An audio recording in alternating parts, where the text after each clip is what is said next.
In the world of high-stakes finance, there is a recurring irony that we, as observers and participants, must eventually confront.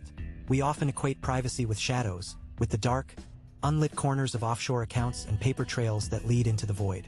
But the greatest secrets of the 21st century aren't being hidden in the dark.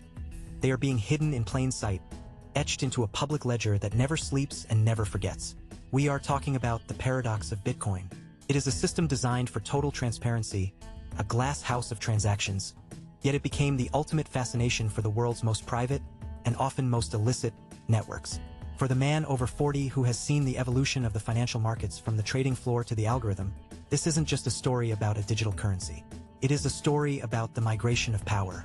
Today, as the newly released Epstein files begin to circulate, we aren't looking for salacious headlines. We are looking for the ledger. We are analyzing how a cypherpunk dream of decentralization was audited, explored, and perhaps even exploited by a class of fixers who operated in the gaps between sovereign law and global capital. This is the horizon, and today we look past the noise to find the signal in the shadow history of Bitcoin. When we speak of the Epstein files, the mainstream media tends to drift toward the tabloid, the names, the locations, the shock value. But for the serious investor, these documents serve a different purpose. They are a map. They provide a rare, unvarnished look at the architecture of 21st century shadow finance. Jeffrey Epstein did not function merely as an individual. He functioned as a node, a high-level leverage point where intelligence, academia, and the upper echelons of banking intersected. To understand the relationship between these files and Bitcoin, we have to understand what Epstein was fixing.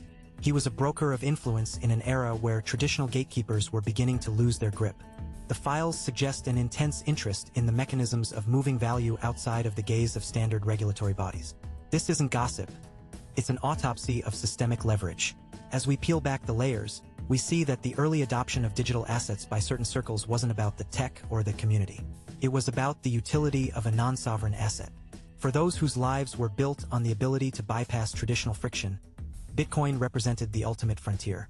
We are moving beyond the headlines to ask, how did the unbankable elite view the world's first successful digital cash system before the rest of the world even knew how to buy it?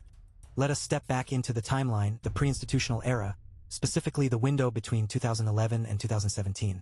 During these years, Bitcoin was still a laboratory experiment, a toy for cypherpunks. Yet, this is exactly when we see the shadow elite beginning to circle the technology. Why? Because during this period, Bitcoin was the only tool that offered a credible exit from the Know Your Customer or KYC world. In the Epstein files, we see connections to institutions like the MIT Media Lab, hubs where the very foundations of digital currency were being debated and developed. It is intellectually honest to admit that the early development of this technology was funded, in part, by those seeking to disrupt the very financial system they also exploited. Epstein's circle included proponents of digital assets who saw the protocol not as a hedge against inflation, but as a vehicle for a new kind of unbankable status. This was the era where the narrative of Bitcoin was being forged. It wasn't yet the digital gold for your 401k. It was a mechanism for a borderless, permissionless transfer of power.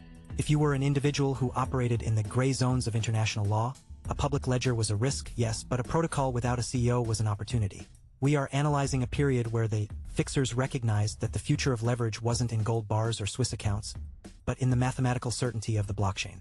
To understand why this historical context matters for the modern investor, we must look at the fragility of our current systems. A recent report from Bloomberg highlights a significant hack involving a major real estate finance tech vendor. Banks and the FBI are currently assessing the damage. This incident is a perfect case study in what I call the infrastructure gap. It illustrates that our traditional financial plumbing, the tech that handles our mortgages, our titles, and our most significant assets, is riddled with systemic weaknesses. This is the same gap that actors like Epstein exploited. When the official channels are porous, illicit actors move into alternative systems. The Bloomberg report shows that even in 2024, the centralized vendors we trust to secure our real estate transactions are failing to maintain the basic integrity of our data. For the man over 40, this is a sober reminder. The shadow history of Bitcoin isn't just about bad actors. It's about a flight to quality. If the traditional systems are this vulnerable to breach and manipulation, it explains the desperation of the elite to master a system that, while public, is immutable. The irony is that the same tools Epstein's circle may have used to hide are the same tools we now use to verify. The infrastructure gap creates a vacuum, and as we've seen in both the Epstein files and the recent Bloomberg reports, that vacuum is always filled by those with the most to gain from bypassing the rules. The question for us is, How do we build a sustainable future when the foundations are this fractured? As we pivot into the heart of the newly released Epstein files, we must move beyond the lurid headlines and look at the structural intent. For a man like Jeffrey Epstein, influence was a currency more valuable than any fiat or digital asset. When we analyze the specific mentions of digital asset proponents and early tech pioneers within his circle, a pattern emerges: the brokerage of access. To understand why Bitcoin was discussed in these rarefied and often dark circles as early as 2011 to 2014, we have to understand the reputation laundering that occurred at institutions like the MIT Media Lab. Epstein wasn't interested in the cypherpunk manifesto or the technical elegance of a distributed ledger. He was interested in the gatekeepers. By funneling shadow donations into the very hubs where the future of the internet was being built, he attempted to secure a seat at the table of the next financial revolution. For the investor over 40, this is a familiar story. It is the story of the fixer. Whether it was the railroad magnates of the 19th century or the tech disruptors of the 21st, there is always a layer of middlemen who attempt to capture the infrastructure before it matures. These files reveal that the early days of Bitcoin weren't just about libertarians in basements. They were being watched, and in some cases courted by those who specialized in asymmetric information and leverage. The fixers saw Bitcoin's potential for anonymity long before they saw its potential for equity. They weren't looking for a better world. They were looking for a better exit. The irony of the current regulatory environment is that the very transparency the Epstein files demand is being used as a catalyst for a massive centralizing shift. We recently saw a report from Bloomberg detailing how the FBI and major banks are assessing a significant hack of a real estate finance tech vendor. This is a critical piece of the puzzle. It proves that the shadow finance world doesn't need Bitcoin to operate. It thrives on the vulnerabilities of our legacy systems. However, the revelations in the Epstein files regarding digital assets are being weaponized to accelerate what I call the great onshoring. Regulators are using the specter of the shadow elite to argue that decentralization is inherently dangerous. We are moving rapidly towards state-monitored central bank digital currencies, CBDCs. The logic presented to us is simple. To stop the next Epstein, we must see every transaction. But as analytical observers, we must ask if this is a solution or a capture. The Bloomberg report on the real estate tech breach shows that even within the most regulated, onshored sectors, systemic weaknesses persist. The push towards CBDCs isn't just about stopping illicit actors. It's about reclaiming the leverage that decentralized protocols like Bitcoin took away from the central authorities. For the serious investor, the regulatory backlash is the single most important macro trend to watch.